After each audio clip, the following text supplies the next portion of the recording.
हम अब ताकत में आ चुके हैं, हम अपनी मनमानी कर सकते हैं। हालांकि बीजेपी का कहना है ओवैसी के बयान कोई मायने नहीं रखते, क्योंकि ओवैसी का यूपी में कोई जनाधार नहीं है। ये हम सबका साथ, सबका विकास और सबके विश्वास की जो हमारा मूल मंत्र है, उसके तहत हम प्रदेश और देश को आगे बढ़ा रहे हैं। इसलिए हम तो घी के दिए जलाएंगे, लेकिन उनके लिए क्या है जिनके चिराग तले अंधेरा हो गया है। ओवैसी अगर कुछ वोट पाने में कामयाब होते हैं तो दूसरी पार्टियों में डैमेज कर सकते हैं। हालांकि बीएसपी इसे सिरे से खारिज करती है। देखिए, बहुत सारी पार्टियों के, बहुत सारे नेताओं के कई वक्तव्य आते रहते हैं। जहां तक बहन मायावती जी के नेतृत्व में बसपा का प्रश्न है, उसके अनुसार एक धर्मनिरपेक्ष, लोकतांत्रिक, समतामूलक समाज बने, ये हमारी कोशिश रहती है। पिछली दफा जब ओवैसी यूपी में चुनाव लड़ने आए थे तो उनकी पार्टी कुछ कमाल नहीं कर पाई थी, करीब 2% वोट मिले थे। इस बार भी उनके साथ मिलने को कोई तैयार नहीं है। राजभर पहले ही किनारा कर चुके हैं। ऐसे में क्या ओवैसी मुस्लिम वोट बैंक में सेंध लगा पाएंगे? ये कहना फिलहाल मुश्किल लग रहा है। Team news nation. और देखिए, ओवैसी को इतना हौसला जो है वो बिहार में खेल करने के बाद आया होगा। हाँ, लेकिन बंगाल ने उनका जोश जरूर कम कर दिया। खैर, ओवैसी कितना भी चिल्लाएं, लेकिन मुस्लिम वोटर बहुत समझदारी से वोट करता है और आखिर तक अपने पत्ते वो नहीं खोलता है। यही वजह भी रही कि ओवैसी की पार्टी AIMIM ने 2017 में 38 सीटों पर चुनाव लड़ा था और सारी सीटों पर उन्हें हार का सामना करना पड़ा। इनमें से 37 सीटों पर तो उनके प्रत्याशियों की जमानत तक जब्त हो गई थी। AIMIM को करीब 2% वोट हासिल हुए थे। बावजूद इसके ओवैसी इस बार हिम्मत दिखा रहे हैं। और इसी मुद्दे पर बातचीत करने के लिए लखनऊ से हमारे वरिष्ठ पत्रकार विजय उपाध्याय मौजूद हैं। विजय जी, आपको क्या लगता है, आप बताइए जरा कि क्या ओवैसी बिहार वाला खेला कर पाएंगे, क्योंकि वो लगातार मुसलमानों की नुमाइंदगी के नाम पर उन्हें बरगला रहे हैं। कहीं ऐसा तो नहीं है कि आने वाले वक्त में ओवैसी जो है वो बड़ा फैक्टर बन जाए?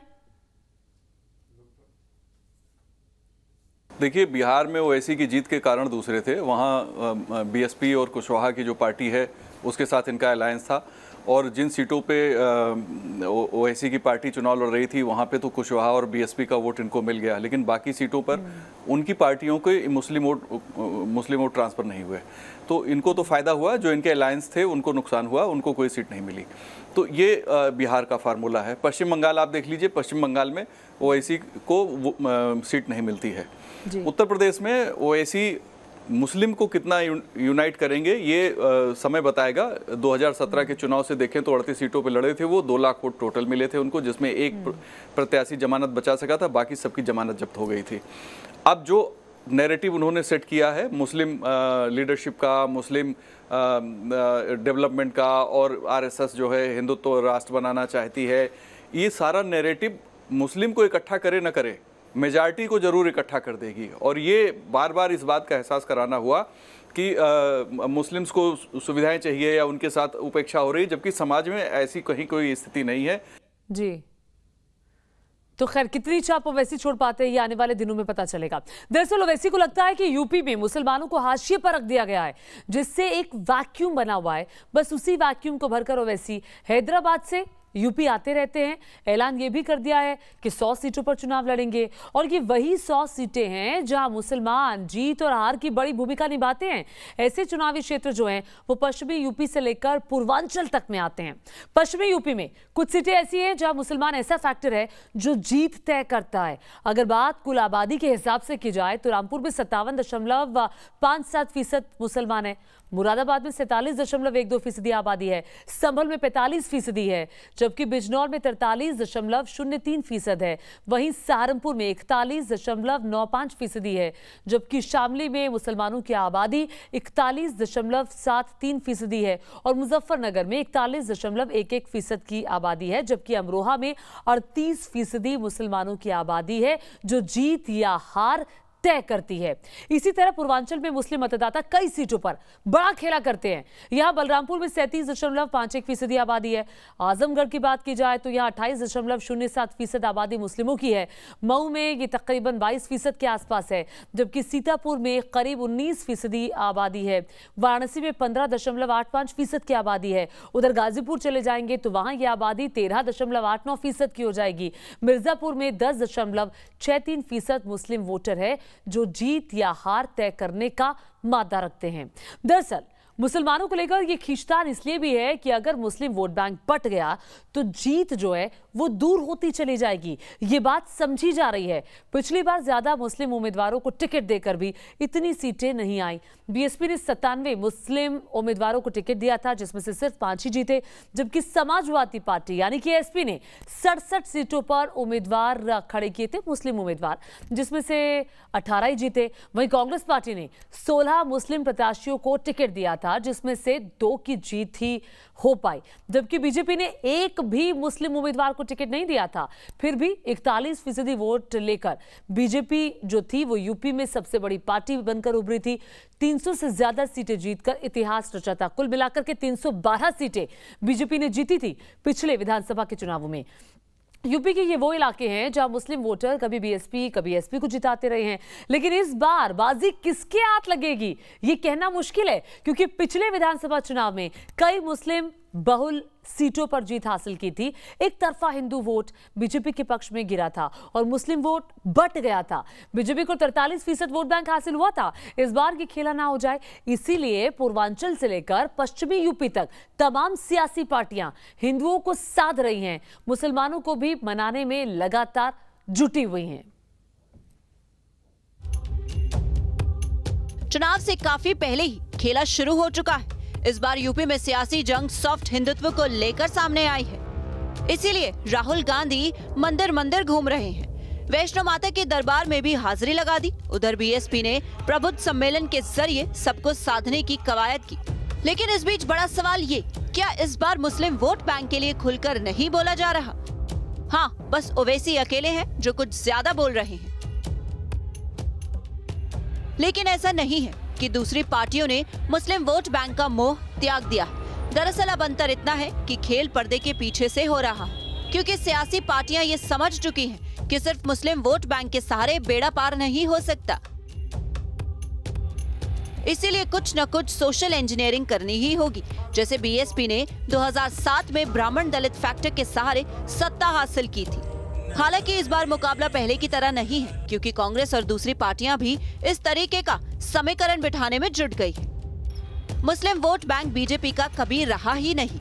बावजूद इसके बीजेपी इस बार कई मुस्लिम प्रत्याशियों को चुनावी मैदान में उतारने का मन बना रही है। अब इनकी संख्या कितनी होगी, इसका खुलासा नहीं हुआ है। उधर कांग्रेस अल्पसंख्यक सम्मेलन के जरिए अपने से रूठे मुसलमानों को मनाने की तैयारी कर रही है, जिससे यूपी में खोई जमीन वापस पा सके। इसके अलावा सूत्रों से मिली जानकारी के मुताबिक बीएसपी करीब 100 मुस्लिम प्रत्याशियों को चुनावी मैदान में उतार सकती है। यानी मुसलमानों की अहमियत कम नहीं हुई है और ना ही होगी। ये अलग बात है कि जीत के लिए फिलहाल दांव सॉफ्ट हिंदुत्व पर चला जा रहा है, लेकिन जितनी आबादी मुसलमानों की है उसके हिसाब से वो चुनाव में फेरबदल की अहमियत रखते हैं। Team news nation. और देखिए, बड़ा सवाल ये खड़ा होता है कि अगले साल क्या होगा, मुस्लिम वोट बैंक किधर जाएगा। इस वक्त लखनऊ से हमारे साथ मौजूद है मुस्लिम धर्मगुरु मौलाना सुफियान, उन्हीं से हम जानते हैं। सुफियान साहब, जरा आप बताइए, क्या मुसलमानों की नुमाइंदगी का बड़ा संकट आप खड़ा होता हुआ देख रहे हैं? क्योंकि एसपी, बीएसपी और अगर अभी कांग्रेस पार्टी को देखें तो सॉफ्ट हिंदुत्व की राह पर चल रहे हैं। ऐसे में मुस्लिम वोट बैंक कहाँ जाएगा? नहीं, देखिए, ये सवाल ही सिरे से गलत है कि इस मुल्क का अल्पसंख्यक, इस मुल्क की अक़लियत किसके साथ हैं, क्योंकि जो इलेक्शन लड़ा जाता है या जो चुनावी वादे होते हैं वो किसी मज़हब या किसी ख़ास कम्युनिटी की बुनियाद पर करना गलत है। मेरा ये मानना है कि इलेक्शन से पहले इस वक्त इस तरीक़े का माहौल जानबूझकर बनाया जाता है। मज़हब की बुनियाद पर आपस में तफरीक़ पैदा करने की कोशिश की जाती है और कहीं ना कहीं उसका फ़ायदा हासिल करने की सीधी कोशिश होती है। इसलिए इस मुल्क के अल्पसंख्यकों के सामने, इस मुल्क की अक़लियतियों के सामने वही मसाइल दरपेश हैं जो इस मुल्क की दूसरी कौमों के सामने हैं।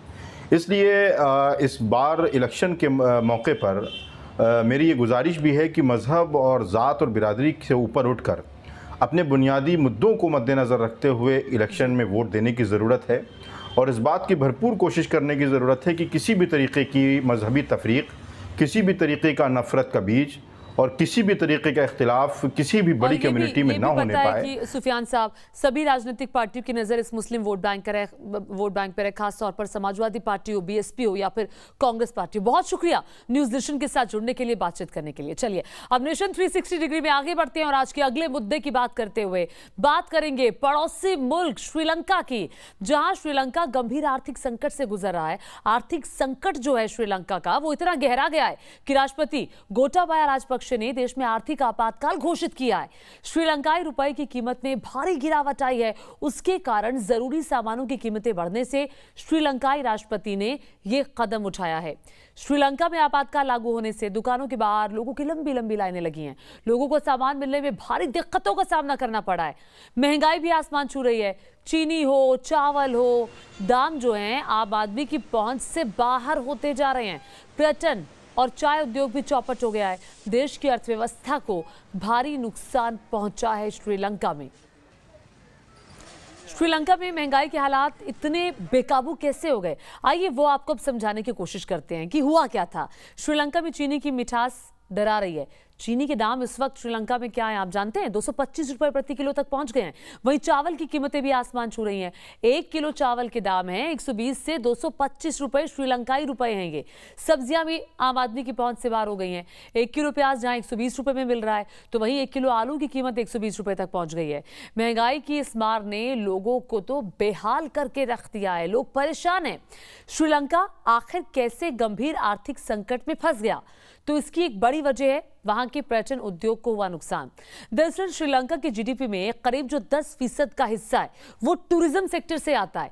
आंकड़ों के जरिए आपको बताते हैं कि साल 2019 में कोरोना महामारी से पहले श्रीलंका की जीडीपी में टूरिज्म सेक्टर का योगदान तकरीबन 10.4% था, जबकि 2020 में ये घट करके काफी कम रह गया, 4.9% पे रह गया। यानी कि साफ तौर पर पर्यटन उद्योग को महामारी से 5.5% का नुकसान हुआ। नुकसान का ये आंकड़ा बताया जा रहा है कि 2021 में ये और भी ज्यादा है। श्रीलंका में दुनिया भर से हर साल लाखों पर्यटक आते हैं घूमने के लिए, जिसमें चीन के पर्यटकों की तादाद सबसे ज्यादा रहती है। टूरिस्ट के आने से श्रीलंका के खजाने में डॉलर्स आते हैं, जो इस उद्योग की कमाई का एक अहम जरिया होते हैं। 2019 में जहां श्रीलंका को पर्यटकों से 738 करोड़ डॉलर की कमाई हुई, तो वहीं 2020 में पर्यटकों की संख्या घटने से ये जो रकम थी कमाई की, ये 303 करोड़ डॉलर की कमाई रह गई। मतलब सीधे तौर पर अगर आप देखेंगे तो 435 करोड़ डॉलर का नुकसान हो जाता है। ये नुकसान श्रीलंकाई रुपए के हिसाब से हजारों करोड़ रुपए का बैठता है। पर्यटन उद्योग के अलावा श्रीलंका की कमाई का जो मुख्य जरिया है वो यहाँ का चाय उद्योग भी है। श्रीलंका के पहाड़ी ढलानों पर उगने वाली सिलोन टी, सिलोन चाय पूरी दुनिया में मशहूर है। लेकिन कैसे इस चाय उद्योग पर मार पड़ी, आइए वो भी आपको फटाफट से समझा देते हैं। 2020 में श्रीलंका ने 2.8 करोड़ किलोग्राम चाय का एक्सपोर्ट किया था, लेकिन 2021 में सिर्फ 2.5 करोड़ किलोग्राम का ही एक्सपोर्ट किया। साफ है कि एक साल में ही करीब 30 लाख किलो का एक्सपोर्ट घट चुका है, जिससे विदेशी मुद्रा से कमाई का जो एक बड़ा हिस्सा आता था वो कम रह गया। यह भी एक बड़ी वजह है कि श्रीलंका में आर्थिक संकट पैदा हुए। कैसे हैं श्रीलंका के हालात, इस रिपोर्ट के जरिए आइए आपको समझाने की कोशिश करते हैं।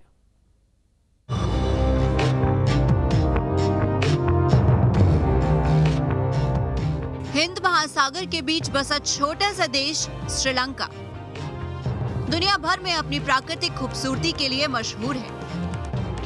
रामायण काल से जुड़े अवशेष यहाँ की ऐतिहासिक महत्ता को बढ़ाते हैं। लेकिन लगता है कि जैसे श्रीलंका को नजर लग गई है। यहाँ महामारी के बाद आर्थिक हालात खराब हो गए। श्रीलंका कंगाली के कगार पर आ खड़ा हुआ है। पर्यटन और चाय उद्योग पर सबसे ज्यादा असर पड़ा है। श्रीलंका में सबसे ज्यादा टूरिस्ट चीन से आते हैं। 2019 की जनवरी-फरवरी में 54,452 चाइनीज टूरिस्ट श्रीलंका पहुंचे थे, जबकि 2020 की जनवरी-फरवरी में चीनी पर्यटकों की संख्या घटकर 24,459 रह गई।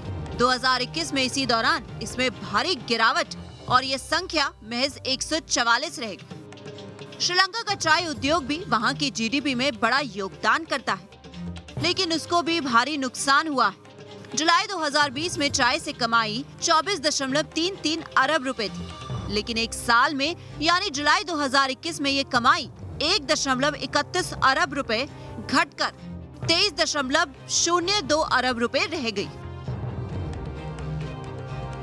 इतना ही नहीं, श्रीलंका का राजस्व अनुमान भी इस साल 1500 से 1600 अरब रुपए घट गया है, जबकि श्रीलंकाई रुपया भी अमेरिकी डॉलर के मुकाबले 7.5% गिर गया है। डॉलर का भाव 200 श्रीलंकाई रुपये के पार चल गया है।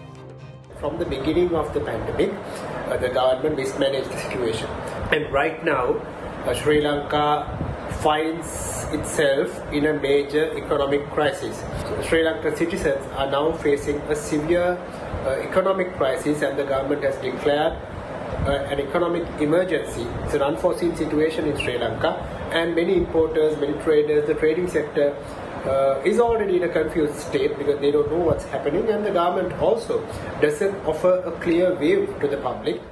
रुपये की कीमत गिरने का असर सीधा महंगाई पर पड़ा है, जिसमें महंगाई आसमान छू रही।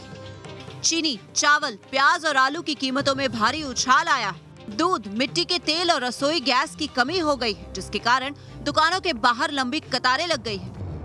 इस संकट को काबू करने के लिए श्रीलंका के राष्ट्रपति ने आर्थिक आपातकाल लागू किया है, ताकि जमाखोरी और आर्थिक संकट के जाल से उबरा जा सके। Team news nation. और देखिए, सिर्फ इतना ही नहीं है, श्रीलंका बड़े कर्ज के जाल में भी फंसा हुआ है, जिसे चुकाने में ही उसके पसीने छूट रहे हैं। इसे चीन का किया धरा बताया जा रहा है, क्योंकि चीन श्रीलंका के सबसे बड़े कर्जदाताओं में से एक है। अप्रैल 2021 तक श्रीलंका पर 35.1 अरब अमेरिकी डॉलर का कुल कर्ज था, जिसमें चीन के कर्ज का हिस्सा जो है वो काफी बड़ा है। चीन ने श्रीलंका को 1638 करोड़ डॉलर का कर्ज दिया हुआ है, जबकि श्रीलंका पर भारत का भी 86 करोड़ डॉलर का कर्ज है। इस साल जनवरी से अप्रैल तक श्रीलंका ने 98.1 करोड़ डॉलर का कर्ज चुकाया भी है, जिसमें आधा हिस्सा यानी 48 करोड़ डॉलर ब्याज के तौर पर चुकाया। मगर फिर भी श्रीलंका चीनी कर्ज के जाल में ऐसे फंसा हुआ है कि हम्बनटोटा बंदरगाह को श्रीलंका ने 1.12 अरब डॉलर के बदले 99 साल के लिए चीन को सौंप दिया। इससे साफ है कि चीन पूरी दुनिया में किस तरह अपना जाल फैलाता जा रहा है, देशों को कर्जदार बनाकर खुद मालामाल हो रहा है, अपने हित साध रहा है। ये किसी से भी छिपा नहीं है। और इसी के साथ नेशन 360 डिग्री में वक्त एक छोटे से ब्रेक का। ब्रेक के बाद लौटेंगे तो बात करेंगे गणपति उत्सव की।